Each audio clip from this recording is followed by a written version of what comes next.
নেতৃবৃন্দ সহ সকল যারা আজকে এখানে উপস্থিত আছেন সকলকে আসসালামু আলাইকুম। আপনাদের সকলকে আমি প্রথমে ধন্যবাদ জানাতে চাই। পূর্ববর্তী সময়ে যে 12 ফেব্রুয়ারি নির্বাচনটি হয়েছে, এই নির্বাচনে আপনারা সকলেই নিজ নিজ জায়গা থেকে বাংলাদেশ জাতীয়তাবাদী দল এবং আপনাদের প্রাণপ্রিয় নেতা এম ইলিয়াসের সহধর্মিণী বেগম তাসনিমা রুনাকে ধানের শীষের প্রতীকে জয়যুক্ত করার জন্য আপনারা সর্বোচ্চ সহযোগিতা করেছেন।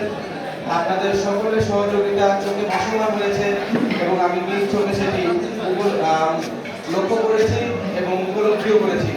সেই জন্য আপনাদেরকে ধন্যবাদ জানিয়ে ছোট করতে চাই না। আপনাদের সকলের সাথে একত্রিত হয়ে মতামত অনুসারে, যেহেতু আপনারা বিশ্বনাথের এলাকার মানুষ, আপনাদের মতামত নিয়ে সুন্দর একটি বিশ্বনাথ গড়ে তোলার জন্য সর্বোচ্চ সহযোগিতা কামনা করছি আপনাদের সকলের কাছে। এবং সর্বশেষে আপনাদের প্রাণপ্রিয় নেতা, আপনাদের এই ছেলে এম ইলিয়াস আলীকে ফিরে পাওয়ার জন্য দোয়া কামনা করছি এবং সেই সাথে এই এলাকার ছেলে সেই গোমরাকুল এলাকার নিবাসী আনসার আলীও তার সাথে গুম হয়েছিল।